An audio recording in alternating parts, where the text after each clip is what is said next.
नमस्कार दोस्तों। आज हम लोग इस वीडियो के माध्यम से बात करेंगे एक बड़ी अपडेट के बारे में जो बिहार पेंशन को लेकर के है। बिहार वृद्धा पेंशन, विधवा पेंशन और विकलांगता पेंशन के लिए हम एक बार पिछले वीडियो में बातचीत किए थे कि मार्च और अप्रैल का पैसा जो है आपका नहीं आया है और नहीं आने का कुछ कारण था, रीजन था जिस चीज को लेकर के नहीं आया। लेकिन अब का जो अपडेट दे रहा है, ये आरबीआई ने सख्त निर्देश लगा दिया है कि जितने पेंशन धारक हैं, अगर ये 3 काम नहीं करते हैं तो हो सकता है कि इस वाले और मार्च वाले और अप्रैल वाले महीने का जो पैसा आपको 2 मंथ का जोड़ करके और 2200 रुपए जो मिलने का संभावना है वो नहीं मिल पाए। तो अगर आप चाहते हैं कि आपका पैसा आने वाले समय में मिलते रहे और मार्च और अप्रैल का पैसा भी आपको 2200 रुपए मिल जाए और आने वाले समय में भी मिलता रहे, जून जुलाई अगस्त सभी मंथ में मिलते रहे, तो आपको मात्र ये 3 काम कर लेना होगा और जल्दी से जल्दी कर लेना होगा। अगर आप चाहते हैं तो 30 अप्रैल तक करा लेना चाहिए, या उससे अगर समय आपका बढ़ता है तो 5 मई तक करा लीजिए, क्योंकि पैसा जो ट्रांसफर होगा 10 मई को ट्रांसफर किया जाएगा, ये आप लोग को पता है।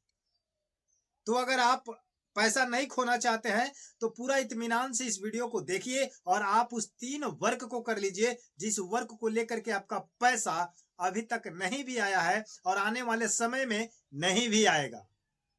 तो क्या है वो 3 अपडेट्स, उस अपडेट पर बात करेंगे। लेकिन आपका कुछ वृद्धा पेंशन, विधवा पेंशन और विकलांगता पेंशन में वृद्धि भी की जाएगी। जो आपको पहले 400 मिलता था, उस चीज को लेकर के जब विधानसभा चुनाव हुआ था उस समय आपको 700 बढ़ा करके 1100 किया गया था और अब 1100 रुपए न दे करके उसमें वृद्धि की जाएगी, क्योंकि नए सरकार बना है। सम्राट चौधरी जी सीएम बने हुए हैं और इन्हीं के नेतृत्व में इस पैसा को बढ़ाने के लिए दावा किया जा रहा है, क्योंकि दिल्ली समेत कई राज्यों में पैसा बढ़ चुका है। 2500 से 3000 तक हो चुका है। जहां 1000 था वहां 2000 के आसपास हो चुका है, जहां 2000 था वहां पर 3000 के आसपास हो चुका है। तो कहीं ना कहीं बिहार में पेंशन बढ़ने की संभावना है। जो 1100 मिलता है, हो सकता है कि आपका भी पैसा बढ़ जाए। तो बढ़ाने के लिए क्या अपडेट कुछ आया है, उस अपडेट को हम क्लियर करेंगे। लेकिन आपका जो 3 काम है, 3 वर्क है, अगर आप उसको नहीं कराते हैं तो आपका पैसा रुक जाएगा, नहीं मिल पाएगा। तो एक 2200 रुपए फंस जाएगा और आने वाले समय का अगला किस्त भी आपका फंस जाएगा। तो चलिए, उम्मीद करते हैं कि अगर आप हमारे चैनल पर नए हैं तो चैनल को सब्सक्राइब करके, वीडियो को लाइक करके, वीडियो शेयर कर दीजिएगा, ताकि जितने भी वृद्धा पेंशन को लेकर, विधवा पेंशन को लेकर और दिव्यांग पेंशन को लेकर सभी लोग जो पेंशन धारक हैं उन लोगों को सतर्कता बरतनी है। क्योंकि जब तक छूट मिला तो मिला, कब तक? क्योंकि 2005 से लेकर 2026 तक माननीय मुख्यमंत्री श्री नीतीश कुमार जी के नेतृत्व में जो भी काम किया गया, स्पष्टतः सभी लोगों को नजरअंदाज करते हुए किया गया। लेकिन इस नए सरकार में, नए सम्राट चौधरी के मुख्यमंत्री के नेतृत्व में अब कुछ सख्त कार्रवाई की जाएगी और उस पर कड़ा रुख अपनाया जाएगा, नियम चेंज किया जाएगा। और क्यों किया जाएगा वो भी हम बात करेंगे इस वीडियो के माध्यम से। सबसे पहले बात कर लेते हैं कि 3 कैटेगरी का पेंशन आपको मिल रहा है। एक वृद्धा पेंशन, एक विधवा पेंशन और एक दिव्यांग पेंशन। इन तीनों पेंशन को लेने के लिए क्या पात्रता चाहिए, ये आपको पहले कंफर्म हो जाना चाहिए कि वृद्धा पेंशन अगर आप पाना चाहते हैं तो आप 60 वर्ष प्लस होना चाहिए। ये वृद्धा पेंशन का नियम फॉलो करता है। और विधवा पेंशन का मतलब है कि विधवा पेंशन जब से शादी हो चुका है, शादी होने के बाद चाहे 1 महीना हो, चाहे 6 महीना हो, चाहे 5 साल, 10 साल, 20 साल के बाद अगर पति गुजर जाता है तो उस विधवा को पैसा दिया जाएगा। विधवा का सर्टिफिकेट प्रमाणित आपको करना पड़ेगा। दिव्यांग पेंशन में बहुत सारा झोल झपाटा हो चुका है कि किसी व्यक्ति का अगर जरा सा भी खरोच है शरीर में, बॉडी में जरा सा उंगली एक टेढ़ी है तो उसका भी मेडिकल सर्टिफिकेट, विकलांगता सर्टिफिकेट बना करके और पेश करके पेंशन लिया जा रहा है।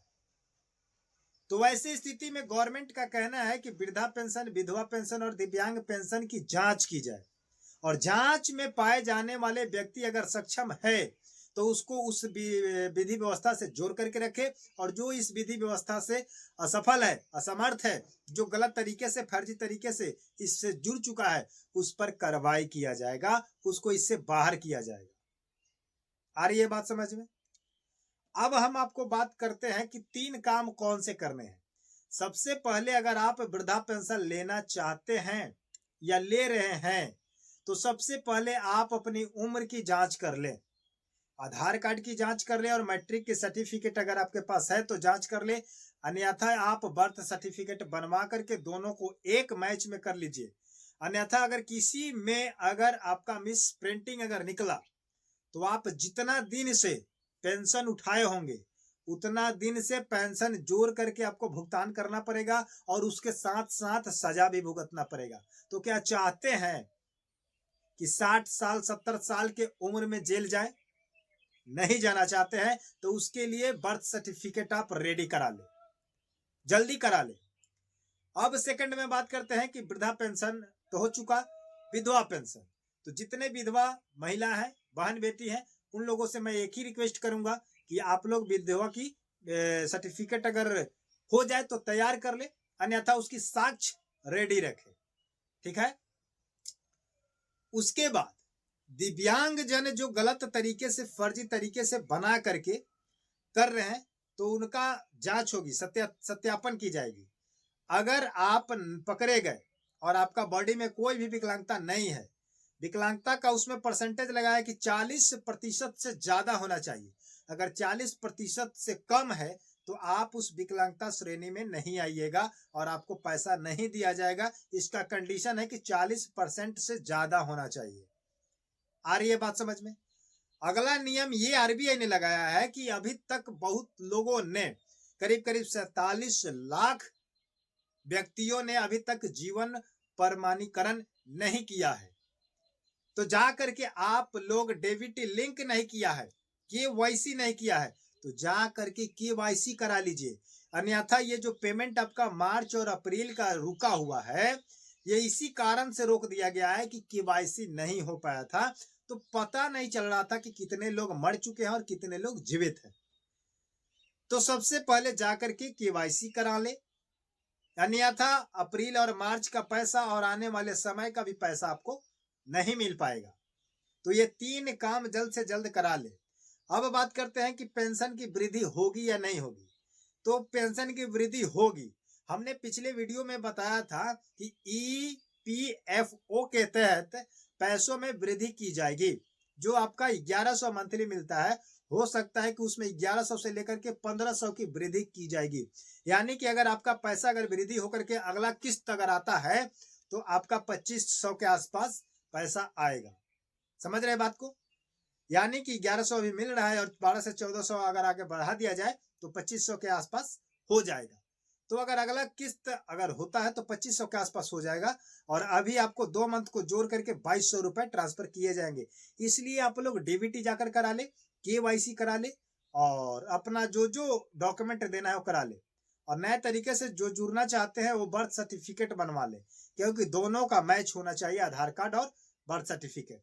अन्यथा सम्राट चौधरी जी का बयान है कि हरगिज कतई गलत फर्जी तरीके का घपलाबाजी जो हो रहा है देश के अंदर, जो भ्रष्टाचार हो रहा है, जो करोड़ों रुपए गमन किए जा रहे हैं, गमन हो रहा है गलत तरीके से, इस चीज पर स्टॉप लगाया जाएगा और सही जगह पर सही डिसीजन के साथ और जो इसकी एबिलिटी को, जो पात्रता को क्लियर करेगा उसी को पैसा दिया जाएगा, अन्यथा किसी को ऐसे नहीं दिया जाएगा। आ गई बात समझ में? वीडियो अच्छी लगी हो तो कमेंट सेक्शन में अपना राय जरूर लिखिएगा और इस वीडियो को शेयर कर दीजिएगा ताकि अगला वृद्धा पेंशन हो, चाहे विधवा पेंशन हो, चाहे दिव्यांग पेंशन हो, ये जानकारी सभी तक चल जाए ताकि सभी को पता चल जाए। समझ गए बात को? मिलते हैं नए अपडेट के साथ, नए जानकारी के साथ। धन्यवाद।